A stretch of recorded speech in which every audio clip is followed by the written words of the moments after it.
Ele era zelador. Morava em uma casa simples, ganhava apenas o suficiente para sobreviver.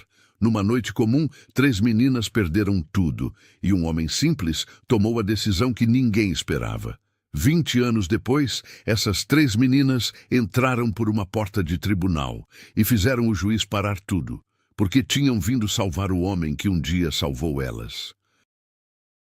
Arnaldo acordava antes do sol todos os dias. Não por obrigação, mas por hábito. Era o tipo de homem que o mundo aprende a não ver. Aquele que conserta a fechadura antes que alguém reclame, que varre o corredor antes que alguém pise na sujeira, que troca a lâmpada queimada antes que o escuro incomode alguém. Zelador do residencial. Bem-querer havia mais de 15 anos. Ele conhecia cada rachadura nas paredes, cada degrau que rangia, cada cano que cantava quando a pressão subia. Conhecia o prédio melhor do que qualquer morador, mas ninguém realmente o conhecia. Viúvo havia muitos anos, Arnaldo tinha aprendido a ocupar o silêncio com trabalho. O apartamento pequeno no térreo era simples, ao ponto de parecer vazio.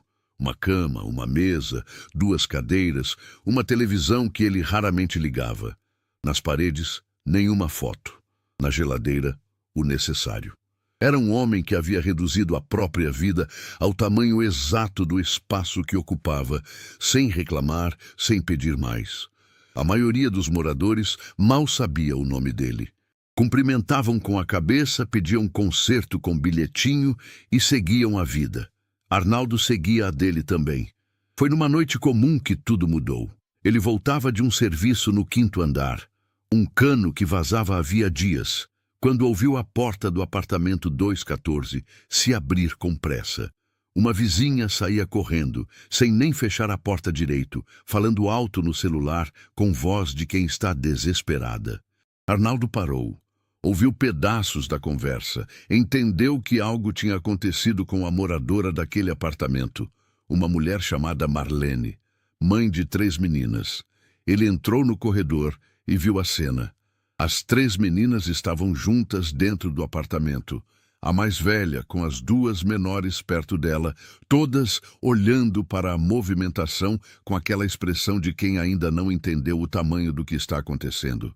A vizinha voltou, viu Arnaldo e disse num sopro: "Chamei o socorro para Marlene. Ela passou muito mal.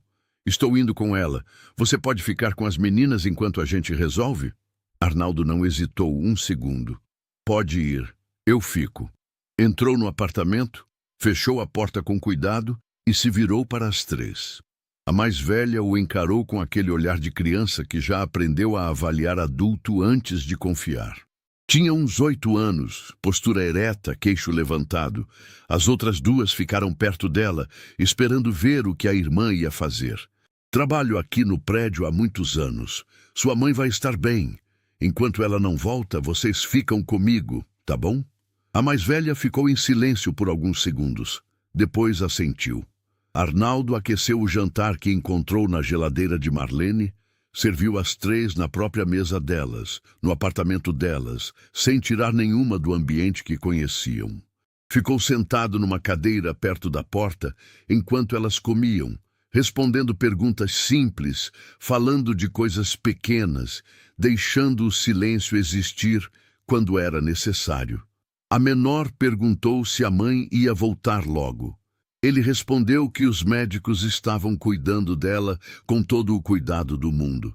Não era mentira, só não era a história completa.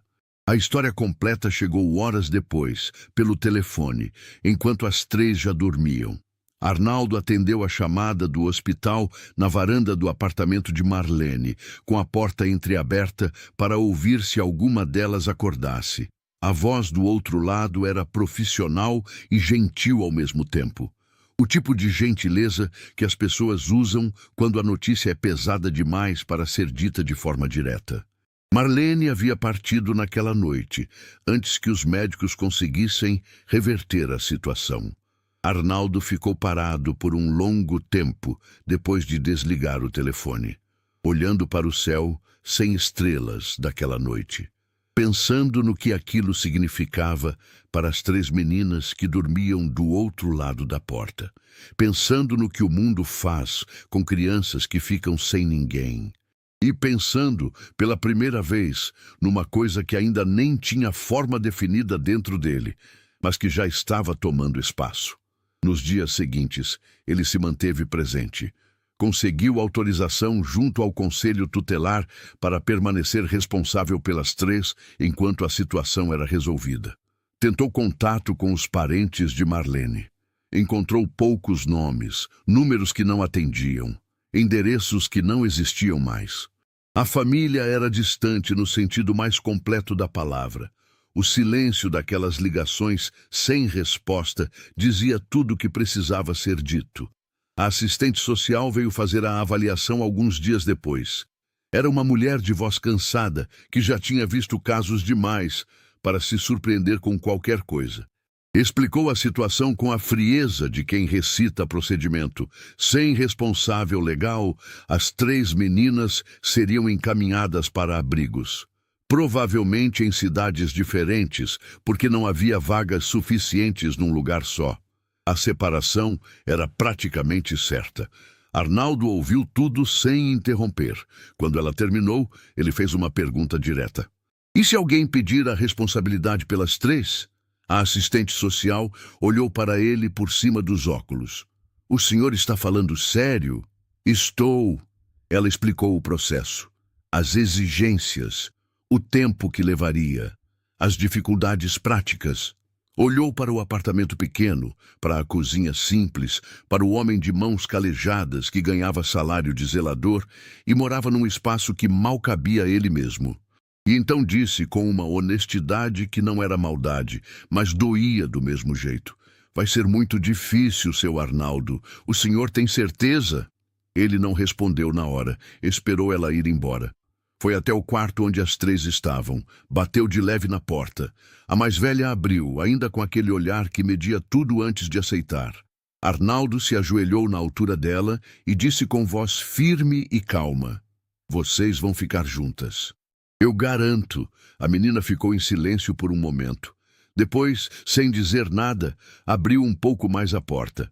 Era o suficiente. Arnaldo deu entrada nos documentos no dia seguinte.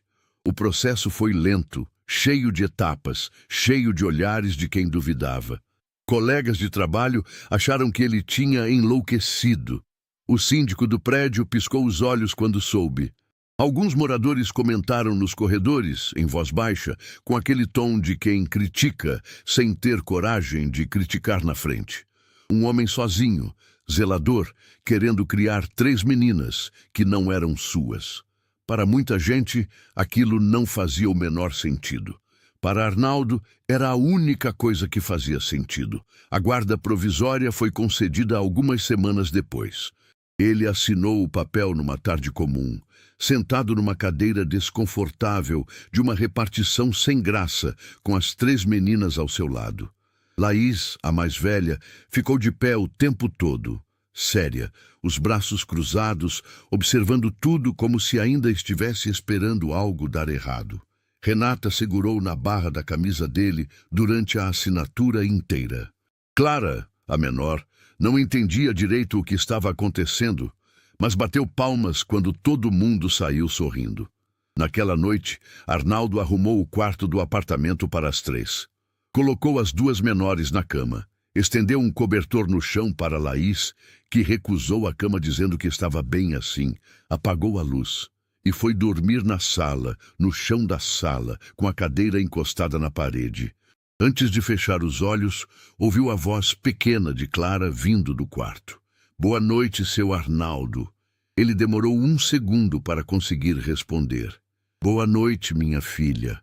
Foi a primeira vez que usou aquela palavra. Saiu sem ele planejar. E no silêncio do apartamento, enquanto as 3 irmãs respiravam no quarto ao lado, Arnaldo ficou olhando para o teto e sentiu algo que não sentia havia muito tempo. Não sabia bem o nome daquilo, mas era quente e era real. Os primeiros dias foram os mais difíceis, não pelo cansaço, embora o cansaço fosse real. Não pela falta de dinheiro, embora Arnaldo tivesse que repensar cada gasto com uma atenção que antes não precisava ter. O mais difícil era outra coisa. Era aprender a dividir um espaço que havia sido silencioso por anos, com 3 pessoas pequenas que traziam consigo um mundo inteiro de histórias, de hábitos, de medos que ele ainda não conhecia e que precisava aprender a respeitar sem pressa. Arnaldo reorganizou o apartamento com o que tinha. Trocou os móveis de lugar. Conseguiu uma cama extra com um morador do 4º andar que ia se desfazer dela de qualquer forma. Pregou prateleiras na parede do quarto para os pertences das meninas. Fez tudo isso nos intervalos do trabalho, nos horários em que as 3 estavam na escola, sem reclamar, sem anunciar. Quando elas chegaram e viram o quarto diferente, Renata passou a mão pela prateleira nova, com um cuidado de quem nunca tinha tido um lugar só seu. Arnaldo viu aquilo de longe e não disse nada. Só foi para a cozinha e começou a preparar o jantar. A escola foi o primeiro campo de batalha. Arnaldo foi à reunião de pais poucos dias depois de assumir a responsabilidade pelas 3. Entrou na sala, sentou numa cadeira pequena demais para o tamanho dele e ouviu a professora de Clara dizer, com um tom que tentava ser gentil, mas não conseguia esconder a dúvida: "O senhor é familiar das meninas?" Ele respondeu que era o responsável legal. A professora anotou algo no papel, sem comentar mais, mas o olhar que ela trocou com a colega ao lado disse tudo o que a boca não disse. Arnaldo ignorou. Tinha aprendido faz tempo que olhar de gente que duvida não paga conta nem cria filho. Silvana, a vizinha do andar de cima, começou sua campanha logo nas primeiras semanas. Era uma mulher que tinha opinião formada sobre tudo e sobre todos, especialmente sobre aquilo que não era da conta dela. Começou com comentários no corredor, ditos em voz alta o suficiente para serem ouvidos, mas baixo o suficiente para negar-se confrontada. Depois vieram as reclamações formais, bilhetinhos enviados ao síndico sobre barulho, sobre horários, sobre coisas que qualquer pessoa com bom senso reconheceria como pretexto. O síndico mostrava os bilhetes para Arnaldo com um ar desconfortável, e Arnaldo dobrava o papel, colocava no bolso e voltava ao trabalho. Nunca respondeu nenhum. Mas havia algo que incomodava mais do que Silvana. Havia Laís. A mais velha havia construído ao redor de si uma parede que Arnaldo respeitava, mas não ignorava. Ela cumpria as regras da casa, ia para a escola, fazia as tarefas, jantava na mesa. Mas havia uma distância nos olhos dela que não era frieza, era proteção, era o olhar de uma criança que já tinha aprendido da forma mais dura que as coisas boas somem, que os adultos vão embora, que confiar tem um preço alto demais. Arnaldo reconhecia aquilo porque já tinha sentido algo parecido uma vez na vida, muito tempo atrás. Ele não forçou a aproximação. Não tentou ser engraçado, não tentou comprar afeto, não tentou preencher o silêncio dela com palavras desnecessárias. Apenas continuou presente, todo dia no mesmo horário, fazendo as mesmas coisas. Jantar na mesa, pergunta sobre a escola, boa noite na porta do quarto, simples assim, consistente assim. Semanas se passaram. Laís continuava observando. Até a noite em que Arnaldo estava consertando uma tomada no corredor, perto da meia-noite, quando ouviu passos leves. Levantou os olhos e viu Laís parada na entrada da cozinha, de pijama, abraçando os próprios braços. Ele não fez alarde, apenas perguntou, sem tirar os olhos da tomada: "Não consegue dormir?" Ela ficou em silêncio por um momento. Depois disse com uma voz que tentava ser firme, mas não estava: "Quando a gente some, você vai procurar." Arnaldo largou a chave de fenda devagar. Virou o corpo inteiro para ela. "Some como assim? Se a gente sumir da sua vida, se você cansar, você vai procurar ou vai deixar como se a gente nunca tivesse existido?" A pergunta tinha o peso de tudo que ela não havia dito desde o primeiro dia. Arnaldo ficou olhando para ela por alguns segundos. Depois se levantou, foi até a cozinha, acendeu o fogo e colocou a chaleira para esquentar. Puxou 2 cadeiras e fez um gesto para ela sentar. Laís sentou. Eles ficaram ali, os dois, tomando chá quente enquanto o resto do apartamento dormia. Arnaldo não fez discurso. Não prometeu mundos e fundos. Disse apenas o que era verdade, que tinha assinado um papel, que papel assinado ele levava a sério, que não sabia fazer as coisas pela metade e que não tinha intenção de aprender. Disse que ela podia demorar o tempo que precisasse para acreditar nisso, e que ele ia continuar ali enquanto ela decidia. Laís não respondeu. Tomou o chá até o fim, devolveu a caneca na pia e voltou para o quarto. Mas antes de fechar a porta, parou por um segundo. Não se virou. Só disse quase sem som: "Boa noite." Era a primeira vez que ela falava isso por vontade própria. Arnaldo ficou sozinho na cozinha, olhando para a caneca dela na pia, e não conseguiu conter o sorriso que veio. Dias depois, aconteceu o momento que ele nunca esqueceu. Clara havia perdido um tênis e estava atrasada para a escola. Arnaldo encontrou o tênis embaixo da cama, ajoelhou na frente dela e começou a amarrar o cadarço com aquela calma de quem tem todo o tempo do mundo, mesmo sem ter. Clara ficou olhando para o alto da cabeça dele pensativa. Então disse, com a naturalidade de quem comenta sobre o tempo: "Você é igual a pai, sabia?" Arnaldo travou por um segundo. Terminou de amarrar o cadarço devagar. Levantou o rosto para ela. "É?" Clara já tinha saído correndo para pegar a mochila. Ele ficou ajoelhado no chão por mais alguns segundos, sozinho no corredor, sem conseguir se mover.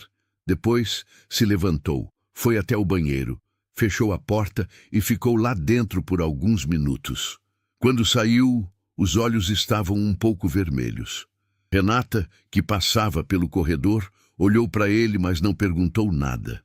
Só pegou a lancheira da bancada e foi para a escola como se nada tivesse acontecido.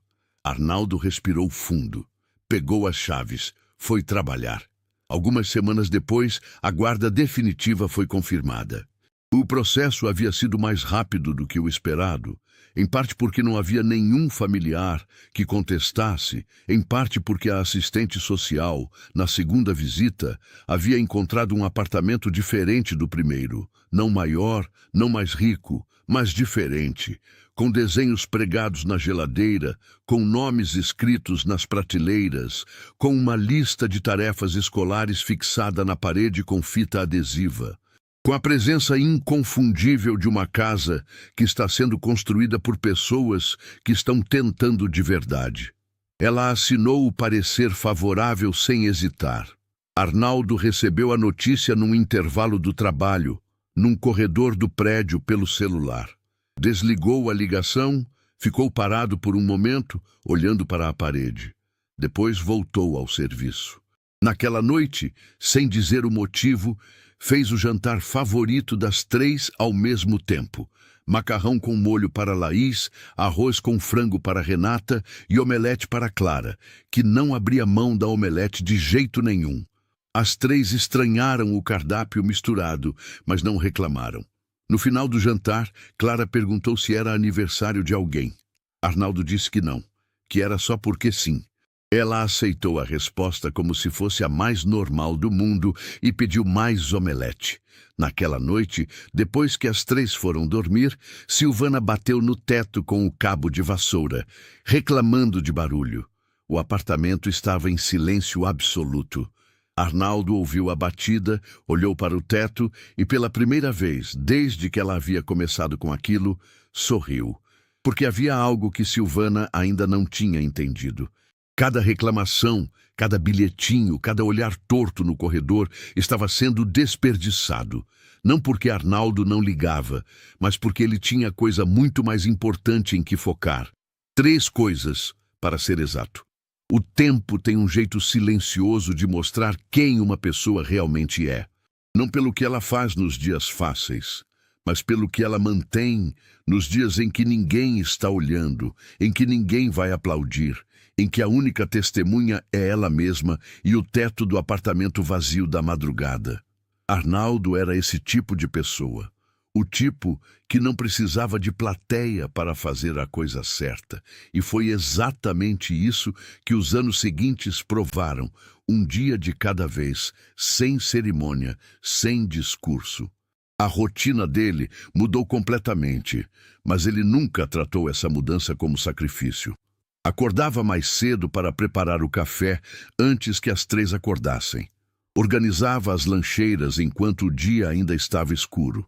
Conferia o dever de casa depois do jantar, mesmo sem entender metade das matérias, sentado à mesa com um dicionário do lado para não deixar nenhuma pergunta sem resposta.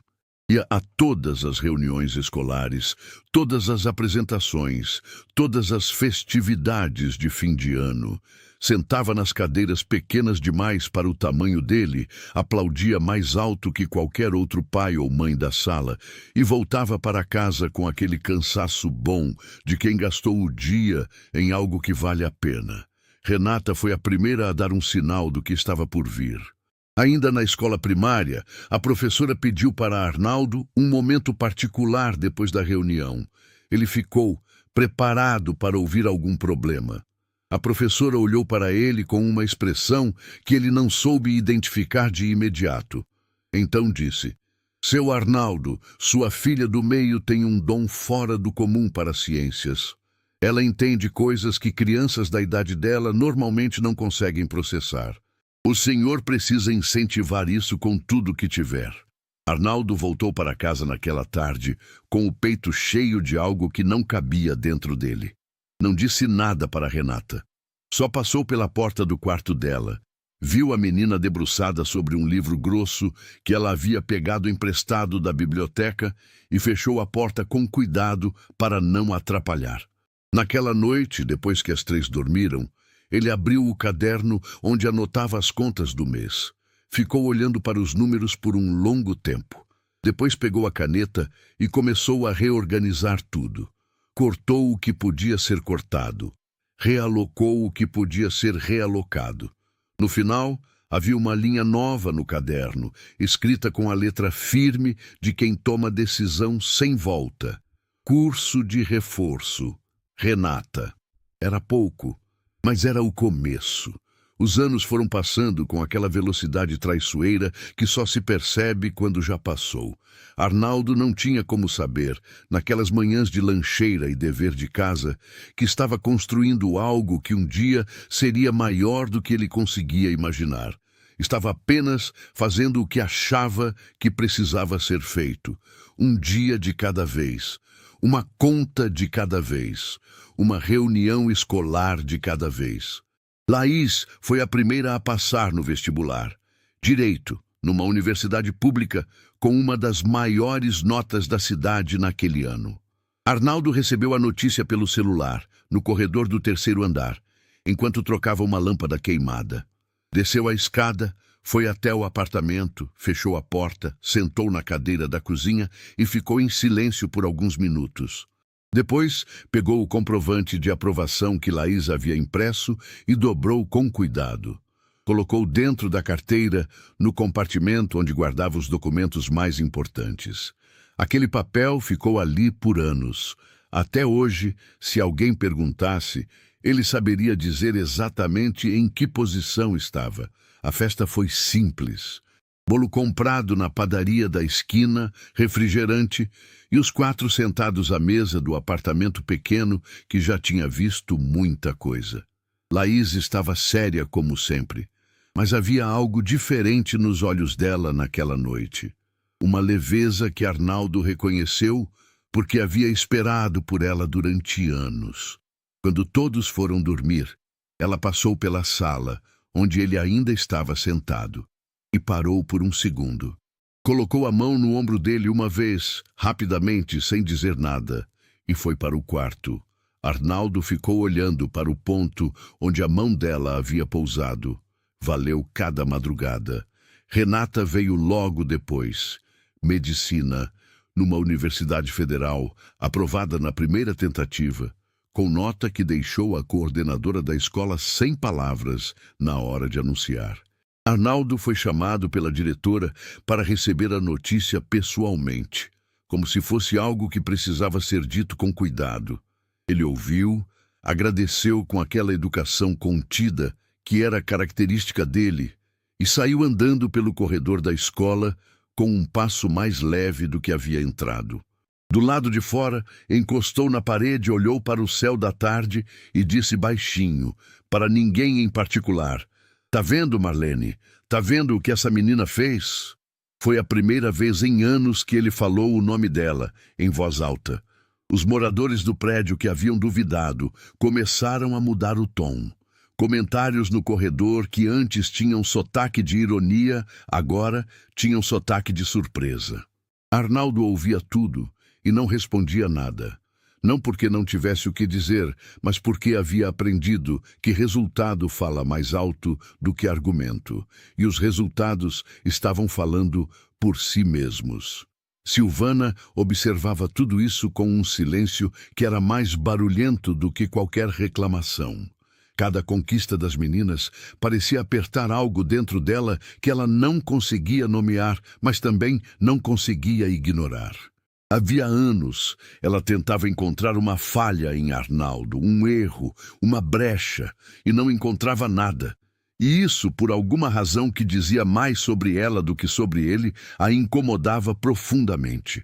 Começou a espalhar pelo bairro, com aquele jeito de quem está apenas comentando, que Arnaldo devia ter algum interesse escuso, que ninguém faz tanto por crianças que não são suas sem querer algo em troca. As pessoas que conheciam Arnaldo ignoravam. As que não conheciam ficavam na dúvida. Era exatamente o efeito que Silvana queria. Clara terminou a faculdade alguns anos depois das irmãs. Foi a melhor da turma, com uma trajetória que os professores descreviam como rara. Na cerimônia de formatura, Arnaldo apareceu de terno emprestado, camisa branca passada, com aquele capricho de quem não tem muito, mas cuida bem do que tem. Sentou na primeira fila porque chegou cedo o suficiente para escolher o lugar. Quando Clara subiu ao palco para receber o diploma, ele aplaudiu de pé, sozinho, num primeiro momento, até que as pessoas ao redor começaram a se levantar também, sem entender direito por quê, contagiadas por algo que havia naquele aplauso que era diferente de todos os outros. Clara desceu do palco, atravessou a fileira de cadeiras e abraçou Arnaldo na frente de todo mundo. Ele ficou com os braços em volta dela por um tempo longo, o queixo apoiado no topo da cabeça dela, os olhos fechados. Quando soltou, virou o rosto para o lado antes que alguém visse. Não adiantou. Renata e Laís viram. E fingiram não ver, porque às vezes o maior respeito que se pode ter por alguém é deixar ele ter o momento dele em paz.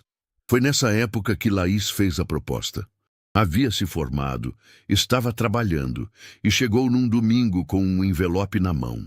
Colocou na mesa na frente de Arnaldo e disse sem rodeios que era dinheiro para ele se mudar para um apartamento maior, num bairro melhor, que ele merecia mais do que aquele espaço pequeno depois de tudo que havia feito. Arnaldo olhou para o envelope, depois olhou para as paredes do apartamento. Tinha a marca de altura das 3 ali, riscada a lápis na parede do corredor, uma marca nova a cada aniversário. Dos 8 anos até os 18. Tinha o desenho que Clara havia feito com giz de cera na parede da cozinha quando tinha 7 anos, que ele nunca deixou ninguém apagar. Tinha as prateleiras que ele mesmo havia pregado, tortas no começo, corrigidas depois, que carregavam a história de anos de livros escolares, troféus de redação, medalhas de Olimpíada. "Não tem dinheiro que compra isso aqui", ele disse, devolvendo o envelope para Laís. "Pode guardar para você." Laís ficou olhando para ele por um momento. Depois dobrou o envelope, colocou na bolsa e disse, com uma voz que estava claramente tentando ser firme, mas não estava conseguindo: "Tá bom, mas um dia eu convenço você." "Pode tentar", ele respondeu. E havia um sorriso contido no canto da boca dele que Laís raramente via e que, por isso mesmo, valia muito quando aparecia. Foi também nessa época que Heitor começou a aparecer. Sobrinho de Silvana, ele tinha aquele tipo de presença que não se anuncia, mas que você percebe. Aparecia no condomínio com desculpas diferentes a cada vez. Visitar a tia, resolver um documento, esperar um amigo. Arnaldo o viu algumas vezes no corredor. Cumprimentou com a educação de sempre e não pensou mais no assunto. Era um homem ocupado demais com coisas que importavam, para gastar atenção com coisas que pareciam não importar. Mas havia alguém que estava prestando atenção. Dona Célia morava no segundo andar, havia mais tempo do que a maioria dos moradores conseguia lembrar. Era uma mulher de poucas palavras e muita observação, o tipo que sabe de tudo o que acontece no prédio sem precisar perguntar nada a ninguém. Ela havia acompanhado a história de Arnaldo e das 3 meninas desde o primeiro dia, em silêncio, da janela do seu apartamento, com aquela mistura de admiração e cautela que às vezes é a forma mais honesta de respeito. Numa tarde, ela viu Heitor saindo da sala de administração do prédio. Não havia nada obviamente errado na cena, mas havia algo fora do lugar que ela não conseguiu identificar na hora. Heitor caminhou rápido pelo corredor, cabeça baixa, sem cumprimentar ninguém. Dona Célia ficou na janela, olhando para a porta da sala de administração que havia ficado entreaberta e sentiu aquela coisa que a experiência dá para algumas pessoas. A certeza silenciosa de que algo estava errado, mesmo sem saber ainda o que. Ela não disse nada para ninguém. Essa decisão ia pesar sobre ela por muito tempo. Arnaldo, naquela mesma tarde, estava ajudando um morador do 5º andar com uma caixa pesada quando cruzou com Heitor no corredor. Heitor gaguejou uma explicação rápida sobre ter passado para deixar um documento para Silvana. Arnaldo assentiu, ajudou com a caixa e seguiu em frente. Não havia nada na explicação que parecesse errado. Era uma tarde comum, num prédio comum, com pessoas comuns fazendo coisas comuns. Só que não era. Naquela noite, Arnaldo ligou para as 3. Ligava sempre que podia, mesmo agora que cada uma morava numa cidade diferente, cada uma construindo a própria vida com as ferramentas que os anos juntos haviam dado. Laís atendeu primeiro, como sempre, direta e objetiva, perguntando se estava tudo bem antes de perguntar qualquer outra coisa. Renata atendeu na sequência, com aquela voz calorosa que fazia qualquer conversa parecer um abraço. Clara foi a última, animada como sempre, falando 3 assuntos ao mesmo tempo antes de deixar ele dizer qualquer coisa. Arnaldo ouviu as 3. Contou pouco, como sempre. Disse que estava tudo bem, que o prédio estava tranquilo, que a vida estava seguindo. Quando desligou o telefone, ficou sentado na cadeira velha da sala, a mesma cadeira de sempre, a única coisa do apartamento que resistia a qualquer proposta de troca, e olhou para as marcas de altura na parede do corredor. Dos 8 anos até os 18. Cada risco daquele representava um ano que ele havia escolhido estar presente.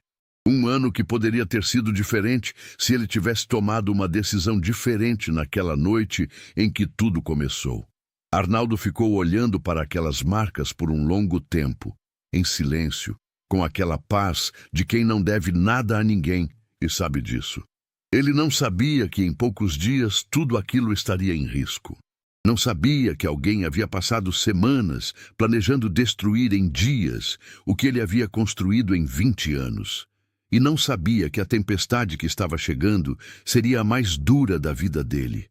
Mas também não sabia ainda que as 3 mulheres que ele havia criado estavam cada uma à sua forma, se tornando exatamente o que seria necessário para enfrentar essa tempestade. A história que começou numa noite comum estava prestes a entrar no capítulo mais pesado. E Arnaldo, como sempre, não ia enfrentá-lo sozinho. Amanhã começou como todas as outras. Arnaldo acordou antes do sol, preparou o café, verificou a lista de serviços do dia e saiu para o trabalho com aquela pontualidade que havia se tornado marca registrada dele no residencial Bem-Querer. Tinha uma torneira para trocar no 3º andar, uma fechadura para ajustar no 1º, e precisava verificar a bomba d'água que estava fazendo um barulho diferente havia 2 dias. Coisas simples. Coisas do dia a dia. O tipo de manhã que não avisa que vai ser diferente de todas as outras. Heitor apareceu por volta do meio da manhã. Dessa vez, a desculpa era diferente. Disse que precisava resolver uma questão administrativa com o condomínio, que Silvana havia pedido para ele buscar um documento antigo que estava arquivado na sala de administração. Arnaldo estava no meio do ajuste da fechadura quando ele chegou.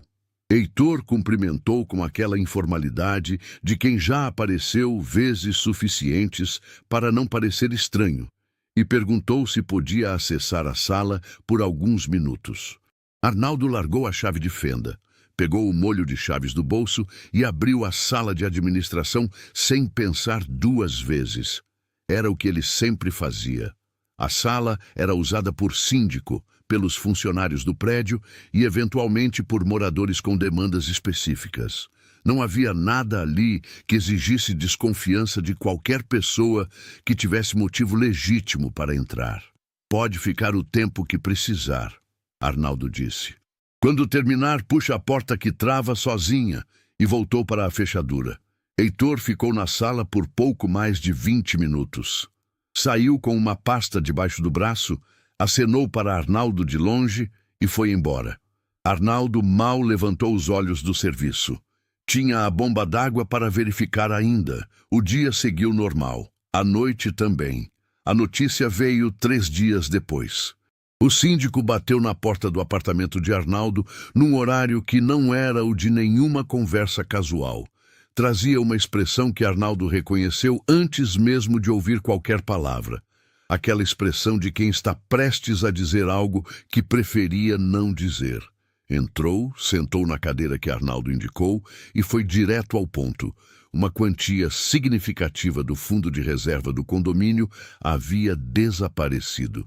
A administradora havia identificado a movimentação irregular numa auditoria de rotina, e os registros de acesso à sala de administração, combinados com outros documentos, apontavam para Arnaldo como o único funcionário que havia estado na sala nos dias anteriores ao desaparecimento do valor. Arnaldo ouviu tudo sem interromper. Quando o síndico terminou, ficou em silêncio por alguns segundos. Depois disse com uma calma que desconcertou o síndico: "Eu não fiz isso. Podem verificar tudo o que quiserem." O síndico assentiu, desconfortável. Disse que precisava seguir os procedimentos, que a administradora havia sido comunicada, que outras pessoas também seriam notificadas. Arnaldo entendeu o que outras pessoas significava. O que ele não esperava era a velocidade com que aconteceu. No dia seguinte, pela manhã, Silvana abriu a janela do 2º andar e começou a falar. Não para ninguém específico, para o corredor, para o prédio inteiro. A voz dela carregava aquela mistura de indignação e satisfação que só existe em pessoas que esperaram muito tempo por um momento como aquele. Dizia que sempre soube, que sempre falou, que tinha avisado todo mundo desde o começo que um homem assim não podia ser confiado, que ela tinha tentado alertar as pessoas, mas ninguém havia escutado. Portas se abriram. Moradores apareceram nos corredores. Alguns com expressão de choque, outros com aquela expressão de quem já estava esperando uma justificativa para o que sempre quis acreditar. Arnaldo estava no corredor quando tudo isso aconteceu. Parado, de pé, ouvindo cada palavra. Não respondeu. Não se defendeu em voz alta. Não fez o que qualquer pessoa com raiva justa teria direito de fazer. Apenas olhou para cada rosto que apareceu naquele corredor. Rostos que ele conhecia há anos. Rostos de pessoas cujas fechaduras ele havia consertado, cujos canos havia trocado, cujas emergências ele havia resolvido em madrugadas que ninguém mais queria acordar. E sentiu algo que era mais pesado do que raiva. Era decepção, do tipo que não grita, do tipo que fica. Os mesmos vizinhos que haviam aplaudido as formaturas das meninas agora cruzavam os braços e desviavam o olhar. Não porque tivessem certeza de que ele era culpado, mas porque a dúvida é confortável quando você não quer se comprometer com ninguém. Arnaldo foi chamado para prestar esclarecimentos naquela mesma tarde. Foi sozinho, sem advogado, sem preparação, porque não havia nada para preparar. Levou os documentos que tinha. Respondeu cada pergunta com a mesma calma com que havia respondido o síndico. Explicou que Heitor havia estado na sala naquele dia. Explicou que havia aberto a porta para ele com a própria chave. Disse que havia testemunhas de que ele estava trabalhando em outro andar, enquanto Heitor estava na sala. As pessoas do outro lado da mesa anotaram tudo.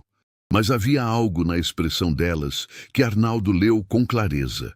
As evidências estavam organizadas de um jeito que não era acidental.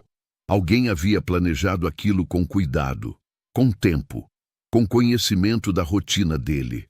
A detenção veio no dia seguinte. Arnaldo não resistiu, não tentou argumentar na hora errada, não tentou fugir de nada. Apenas pediu alguns minutos para fechar o apartamento direito, verificar se havia deixado o fogão desligado e guardar o molho de chaves do prédio num lugar onde o síndico pudesse encontrar facilmente.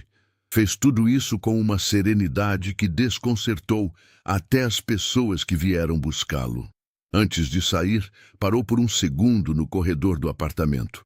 Olhou para as marcas de altura na parede, para o desenho de giz de cera que Clara havia feito com 7 anos, para as prateleiras tortas que ele havia corrigido com o tempo. Olhou para tudo aquilo como alguém que não sabe quando vai voltar a ver, mas que precisa guardar cada detalhe. Depois saiu, de cabeça erguida. As 3 filhas souberam pelo celular, cada uma na sua cidade, quase ao mesmo tempo. Laís recebeu a notícia no intervalo de trabalho e ficou parada, olhando para a tela por alguns segundos antes de começar a ligar para as irmãs. Renata estava num plantão quando o celular vibrou e saiu do corredor do hospital sem dar explicação a ninguém.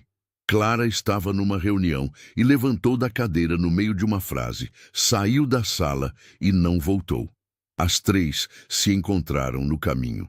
Quando chegaram, Arnaldo já estava do outro lado de uma grade. Renata ficou com a mão apoiada no metal, sem conseguir tirar.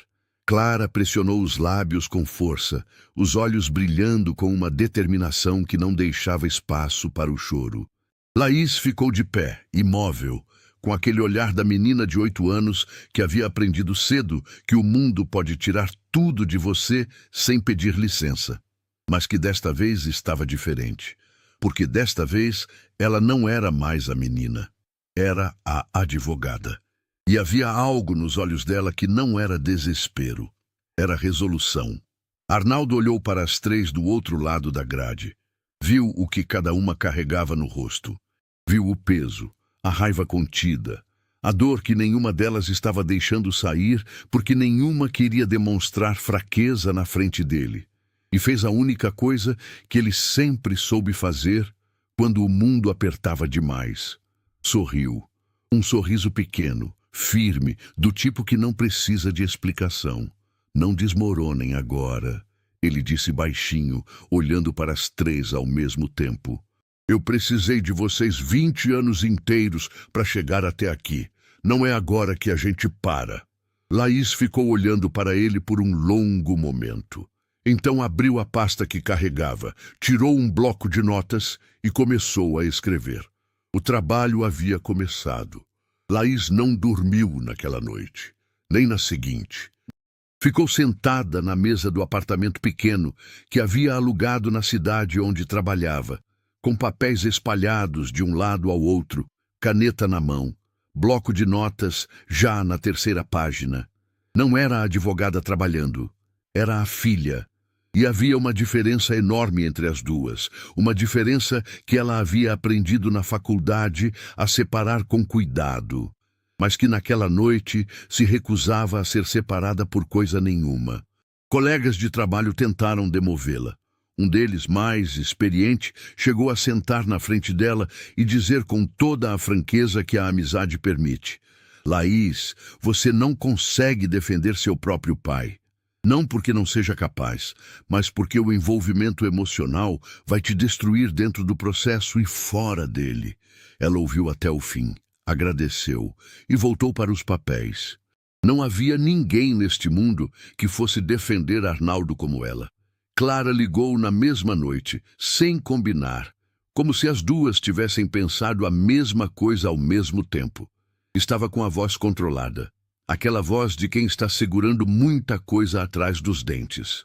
Disse que havia começado a fazer contatos para acessar as gravações do sistema de segurança do condomínio, que a administradora havia sido notificada para não apagar nada, e que havia uma janela pequena de tempo antes que qualquer coisa pudesse ser alterada ou perdida. Precisamos das imagens antes de amanhã, ela disse. Não era pedido. Era informação. Laís anotou. Já estou nisso. Renata foi a última a ligar. Mais tarde, quando a noite já estava funda, a voz dela era diferente das outras duas. Não tinha a frieza calculada de Laís, nem a objetividade direta de Clara. Tinha aquela qualidade específica de quem sente tudo com mais intensidade e, mesmo assim, continua de pé. Disse que havia conversado com alguns moradores do prédio que ela ainda conhecia, pessoas que haviam acompanhado as três crescendo, e que havia algo que não estava fechando na versão oficial.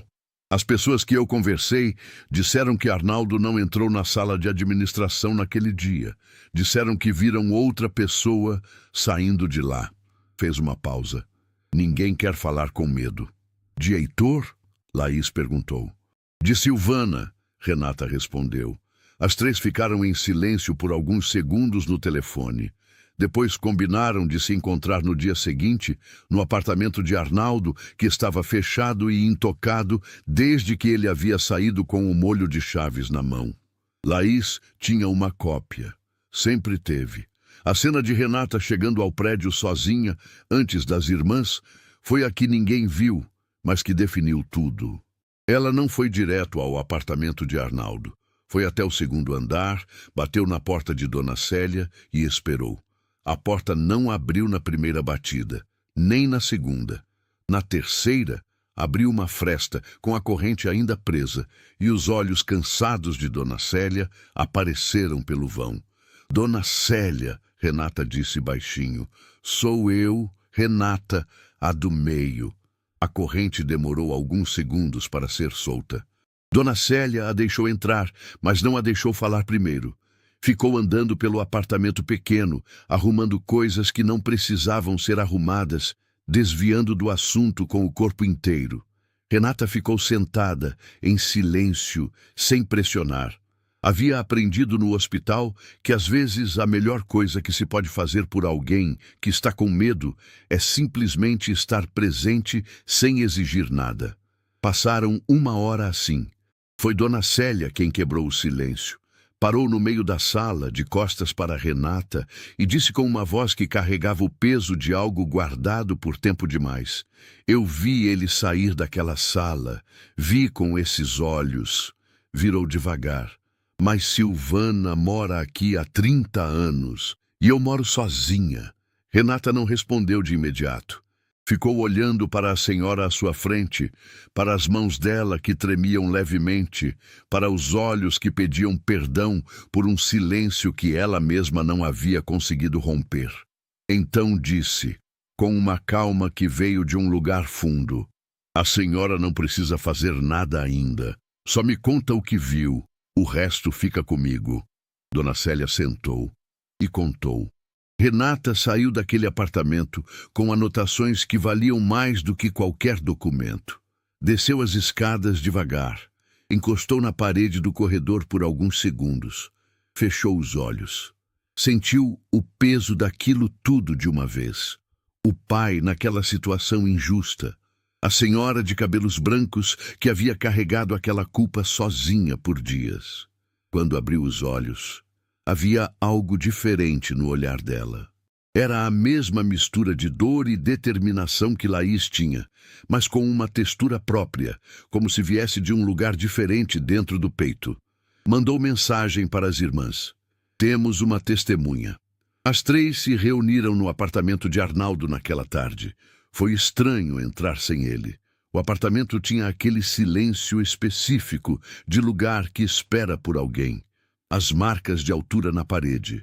O desenho de giz de cera na cozinha. A cadeira velha da sala. Clara passou a mão pela cadeira sem querer e precisou virar o rosto para o lado. Trabalharam por horas.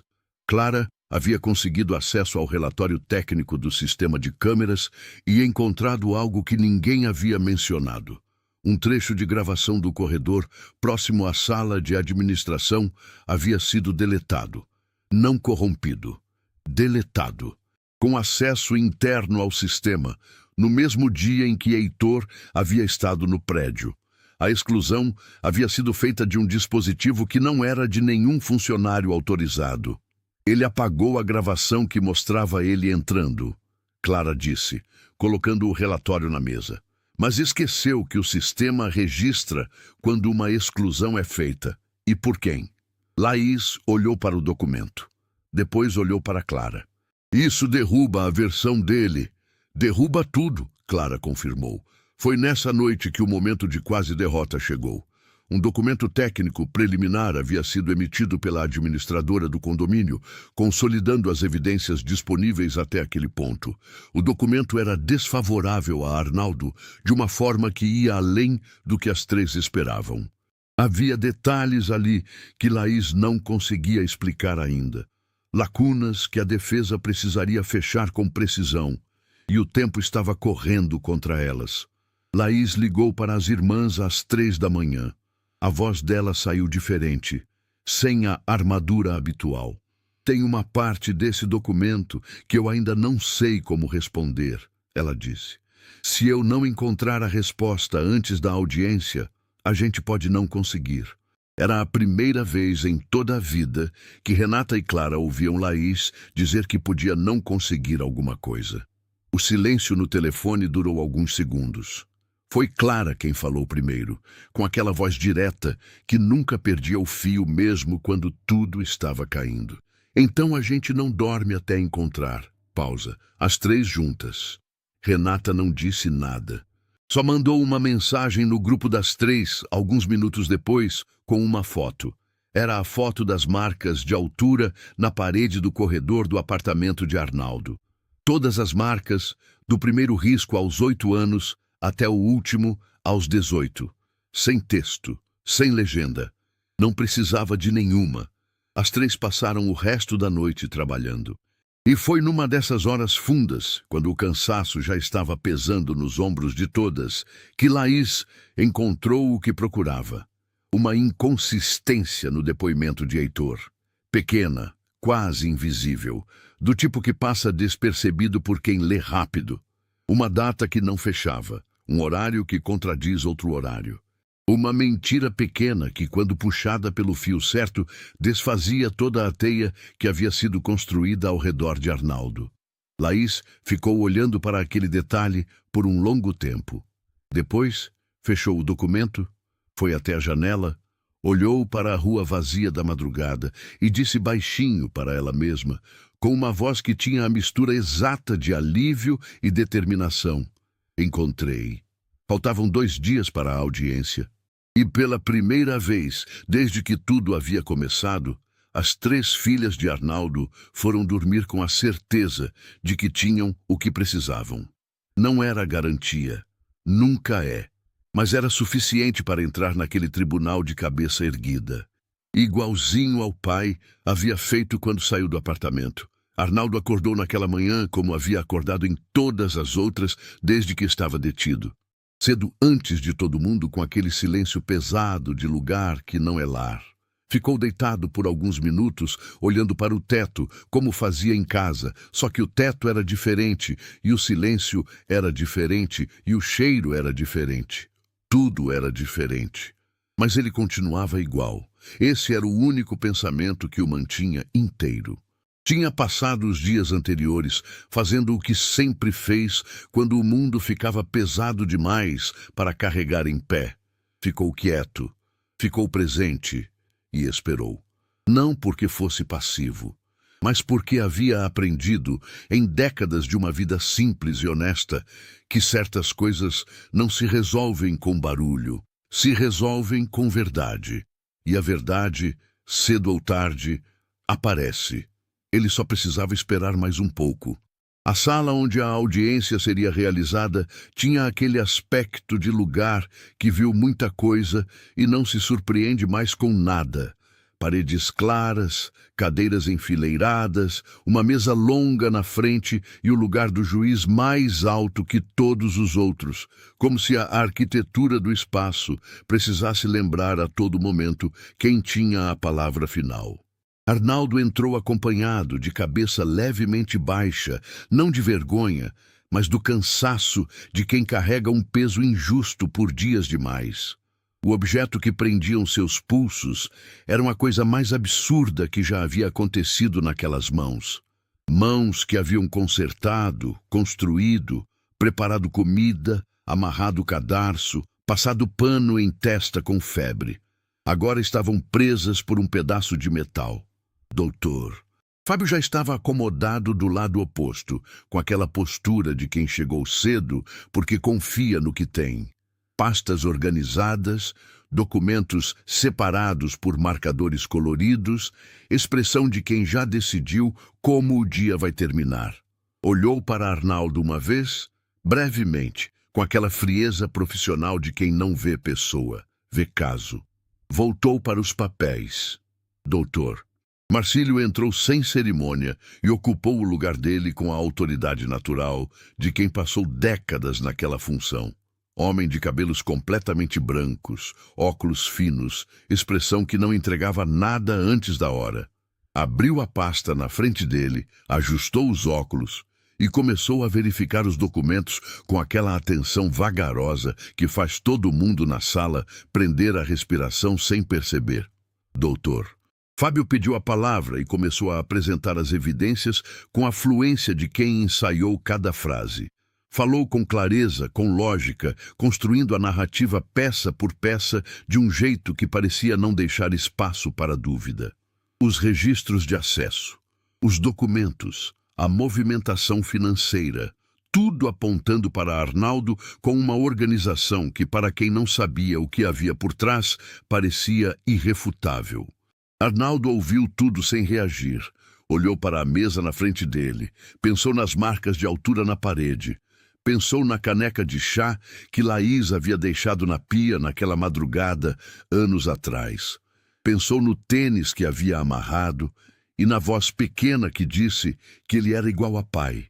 Ficou naqueles pensamentos como quem se ancora em algo real quando tudo ao redor parece construído sobre areia.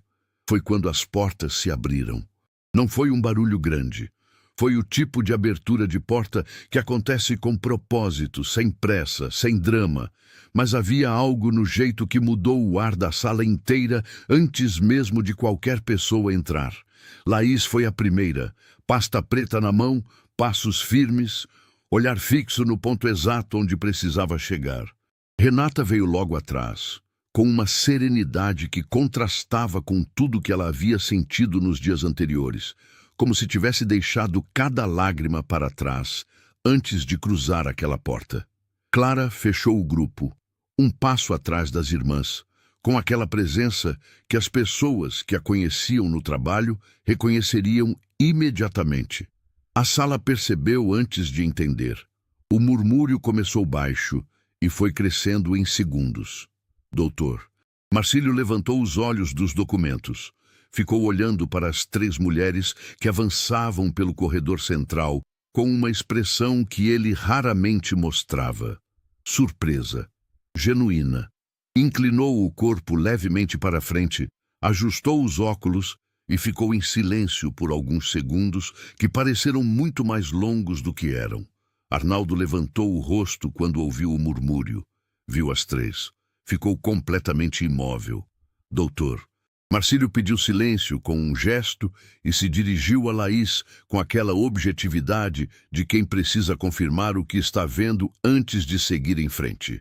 Laís apresentou as credenciais, confirmou a representação de Arnaldo e ficou de pé com uma postura que não precisava de nenhuma palavra para dizer o que estava dizendo. Doutor. Fábio olhou para as três com uma expressão que tentou ser indiferente e não conseguiu ser completamente. Havia algo naquela entrada que havia deslocado o centro de gravidade da sala. E ele sabia disso, mesmo sem querer admitir. Laís pediu a palavra. Começou com calma, voz firme, cadência medida, sem pressa. Apresentou o relatório técnico do sistema de câmeras que Clara havia obtido. Explicou o que o documento mostrava. Não com jargão, não com tecnicismo, mas com a clareza de quem quer que todo mundo na sala entenda exatamente o que está sendo dito. A gravação havia sido deletada, com acesso interno, no mesmo dia, por um dispositivo que não pertencia a nenhum funcionário autorizado do condomínio. Dr. Fábio se mexeu na cadeira. Então Laís chegou na inconsistência. A data no depoimento de Heitor, que não fechava com o horário registrado no sistema de acesso do prédio. Uma diferença pequena, de menos de 40 minutos, mas que colocava Heitor dentro do prédio, num horário que ele havia dito explicitamente não estar lá. Uma mentira pequena, mas mentira pequena dita sob compromisso de dizer a verdade tem um peso que não é pequeno. Heitor estava sentado entre as testemunhas. Quando Laís leu o horário em voz alta, algo mudou no rosto dele. Não foi dramático. Foi aquela mudança sutil que acontece quando uma pessoa percebe que o chão que achava firme não era firme. Um piscar de olhos a mais. Uma deglutição visível. Os dedos que se fecharam levemente sobre os joelhos. Dr. Marcílio viu e não disse nada ainda. Clara apresentou o laudo técnico na sequência com aquela objetividade direta que era característica dela. Documento por documento, detalhe por detalhe, sem emoção excessiva, sem drama desnecessário. Apenas fatos. Fatos que desmontavam a narrativa construída contra Arnaldo com a precisão de quem sabe exatamente onde cada peça se encaixa. Dr. Fábio tentou contestar 2 pontos. Laís respondeu os 2 sem hesitar, com referências que já estavam separadas na pasta, como se soubesse com antecedência exatamente o que seria questionado. A segunda contestação ficou no ar, sem resposta do lado da acusação. Foi então que Dona Célia foi chamada.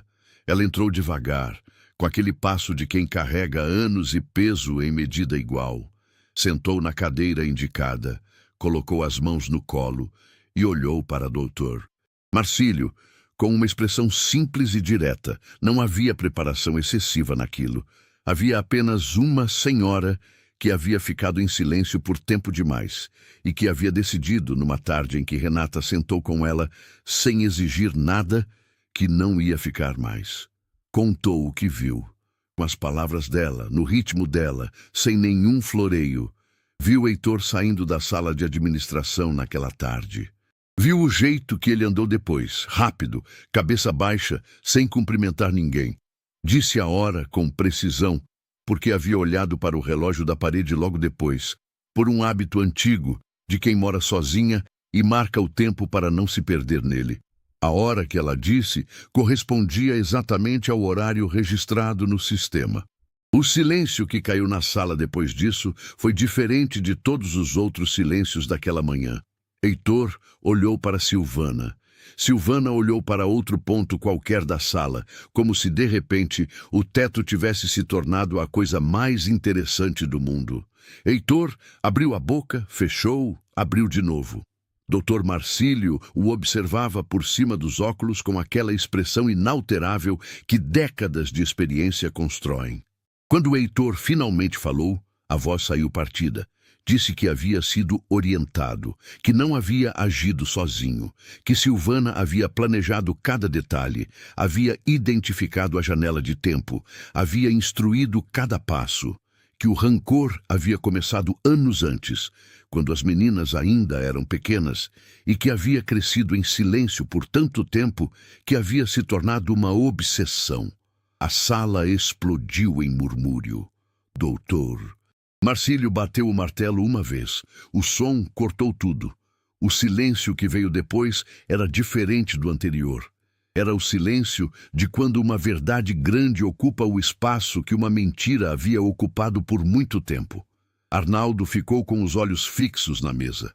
As mãos algemadas, abertas sobre a superfície, completamente quietas.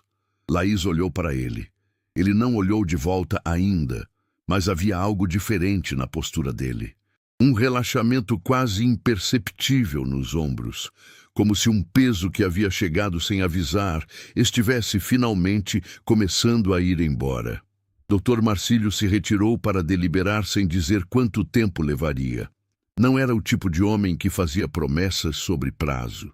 Era o tipo que voltava quando estava pronto e ponto.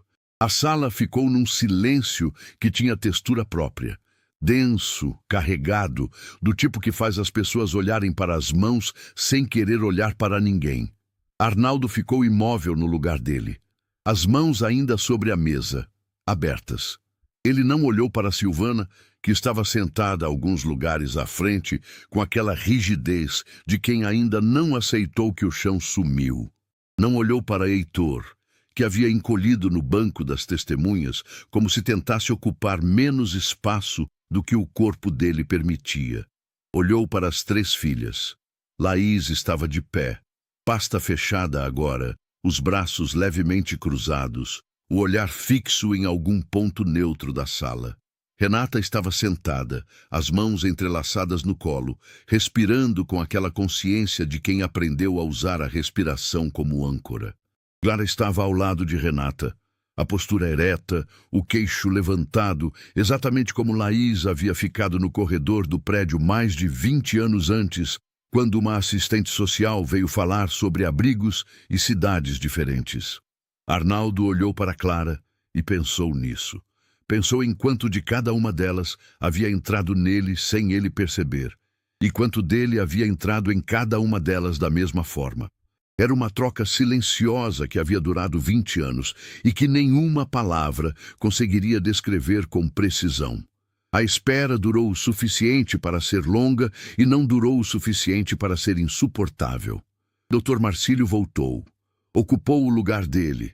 Abriu a pasta na frente. Ajustou os óculos com aquele gesto que a sala inteira já havia decorado. E ficou em silêncio por alguns segundos que foram os mais longos da manhã. Então olhou para Arnaldo diretamente, pela primeira vez desde o começo da audiência, e disse com uma voz que não precisava de volume para preencher cada canto daquela sala. As evidências apresentadas pela defesa demonstram de forma clara e suficiente que as alegações contra o senhor não se sustentam. O senhor está inocentado. Clara fechou os olhos por um segundo. Renata colocou a mão na boca. Laís não se mexeu. Mas algo no rosto dela, algo muito pequeno, quase imperceptível no canto dos olhos, disse tudo o que ela nunca dizia em voz alta. O objeto que prendiam foram retiradas devagar. Arnaldo ficou olhando para os próprios pulsos por um momento, para aquelas mãos que haviam consertado e construído e cuidado por décadas, livres. Ele fechou os dedos devagar, abriu de novo e se levantou. Renata chegou primeiro. Não correu, mas foi rápida, e quando chegou perto dele, simplesmente colocou os braços em volta do pescoço dele com aquela força que não combinava com o tamanho dela, igual à força que Laís havia usado para segurar as irmãs anos atrás num corredor que todos eles ainda lembravam. Clara veio logo atrás, abraçou os dois pelo lado, enterrou o rosto no ombro de Arnaldo e ficou quieta, sem precisar de nada além daquilo. Laís foi a última. Caminhou devagar, como sempre fazia tudo, com aquela compostura que havia construído tijolo por tijolo desde os 8 anos de idade, como proteção contra um mundo que havia sido imprevisível demais, cedo demais. Chegou perto. Parou por um segundo. E então Arnaldo abriu um braço, deixando espaço, sem pressionar, sem exigir, exatamente como havia feito durante 20 anos inteiros. Ela entrou naquele espaço e desmoronou. Não foi discreto, não foi contido. Foi o choro de quem segurou coisa demais por tempo demais, e o abraço dos 4 no meio daquela sala foi a coisa mais real que aquelas paredes haviam visto em muito tempo. Arnaldo ficou com os braços em volta das três, de olhos fechados, sem dizer nada por um longo momento. Quando falou foi baixinho, quase para ele mesmo. Mas as três ouviram. Eu sabia que vocês viriam. Silvana e Heitor responderam pelo que fizeram. Silvana perdeu o apartamento, não pela justiça, mas pela vergonha. Saiu do residencial Bem-Querer algumas semanas depois, sem despedida, sem olhar para trás, carregando nas malas tudo aquilo que o rancor havia sobrado para ela. Nada. Heitor enfrentou as consequências legais do que havia feito. Não houve drama excessivo nisso, não houve celebração. Houve consequência, que é diferente de vingança, e é muito mais justa. A verdade havia sido dita em voz alta, na frente de quem precisava ouvir, e o peso daquilo seria carregado por eles por muito mais tempo do que qualquer outra coisa poderia impor. Arnaldo não olhou para nenhum dos dois ao sair da sala de audiência. Não porque os ignorasse, mas porque havia coisa muito mais importante para olhar. A volta ao residencial Bem-Querer aconteceu numa tarde comum, com aquela luz de fim de dia que deixa tudo levemente dourado.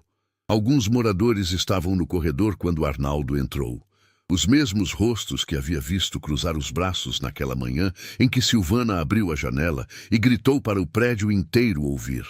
Ficaram parados, sem saber exatamente o que fazer com aquele momento. Arnaldo passou por todos sem parar. Acenou com a cabeça, educado como sempre havia sido, sem exigir nada de ninguém. Não precisava de desculpa, não precisava de explicação, não precisava de validação de quem havia duvidado. Havia aprendido faz tempo que o respeito que vem com medo de ter errado não vale tanto quanto o respeito que vem de verdade. Dona Célia estava no corredor do segundo andar. Estava parada perto da porta do apartamento dela, como se soubesse que ele ia passar por ali, como se houvesse esperado o tempo que fosse necessário para estar naquele lugar naquele momento. Quando Arnaldo se aproximou, ela deu um passo em sua direção, com aquele andar de quem carrega anos e peso em medida igual, e o abraçou sem pedir licença. Arnaldo ficou surpreso por meio segundo.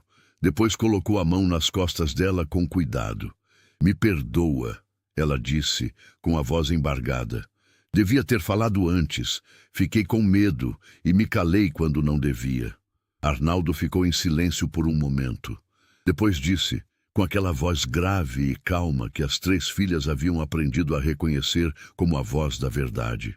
A senhora falou quando mais importava. Isso é o suficiente. Dona Célia se afastou, limpou os olhos com o lenço que já tinha na mão e assentiu. A porta do apartamento abriu com a chave que Laís havia guardado durante todo aquele tempo. Arnaldo entrou e parou. Estava diferente. As paredes haviam sido pintadas, o piso estava novo. Os móveis velhos haviam dado lugar a outros que eram simples, mas inteiros, sem os arranhões e as marcas acumuladas de décadas. Havia mais luz, havia mais espaço, havia o cuidado visível de quem havia pensado em cada detalhe. Mas havia uma coisa que não havia mudado. As marcas de altura na parede do corredor estavam lá, intactas, preservadas com o mesmo cuidado com que alguém emoldura uma foto. Arnaldo ficou parado na frente delas por um longo tempo, passando os dedos pelos riscos a lápis, de baixo para cima, dos 8 anos até os 18. Cada risco 1 ano, cada ano uma escolha que havia feito sem hesitar. Disse que um dia eu ia convencer você a mudar, Laís disse, de pé atrás dele. Não consegui convencer você de sair, então trouxemos o melhor para cá. Arnaldo virou devagar, olhou para ela, para Renata e Clara que estavam logo atrás, esperando, com aquele silêncio de quem preparou algo com muito cuidado e agora espera saber se valeu. Valeu, ele disse simplesmente. Não precisava de mais nada. Mais tarde, depois que as três foram dormir nos quartos que ainda tinham os nomes delas nas prateleiras, Arnaldo ficou sozinho na sala. Sentou na cadeira velha. A única coisa que havia pedido para não trocar. a única coisa que havia ficado exatamente no mesmo lugar de sempre. Ficou em silêncio por um tempo, olhando para o apartamento transformado, para as fotos que as três haviam colocado nas paredes novas. 20 anos de fotos. A primeira desbotada, dos 4 juntos na saída da repartição no dia da guarda provisória. As meninas pequenas, ele de pé atrás, com aquela expressão de quem não sabe ainda no que se meteu, mas sabe que foi a coisa certa. As formaturas. Os natais com bolo de caixinha. Os aniversários simples. Uma foto de uma tarde qualquer na cozinha, sem ocasião especial, em que as três estavam rindo de algo que ninguém mais lembrava e ele estava de costas no fogão, sem saber que alguém havia fotografado. Aquela era a favorita dele, sempre havia sido, mesmo sem saber que existia até aquela noite. Havia uma última foto, emoldurada sozinha, num ponto da parede, que as três haviam escolhido com cuidado. Não era a foto deles, era a foto de Marlene. Pequena, um pouco desbotada, tirada de uma foto maior que alguém havia guardado e que as meninas haviam encontrado anos atrás, entre as coisas que sobraram daquela vida interrompida. Arnaldo ficou olhando para aquela foto por um longo tempo. Então disse, com a voz que usava quando queria que as palavras fossem verdadeiras e não apenas ditas: "Cuidei delas como prometi, Marlene. As três ficaram juntas, as três ficaram bem." Fez uma pausa. "Pode descansar." O apartamento ficou em silêncio. Um silêncio diferente de todos os outros que havia habitado aquelas paredes ao longo dos anos. Não era o silêncio vazio de antes das meninas chegarem. Não era o silêncio pesado da detenção. Era o silêncio de lugar completo, de história que chegou onde precisava chegar. Arnaldo ficou na cadeira velha até o sono vir, com as fotos nas paredes e as marcas no corredor e o cheiro de casa que só existe quando uma casa foi construída com o que não se compra. Com presença, com escolha, com 20 anos de amor que nunca pediu nada em troca.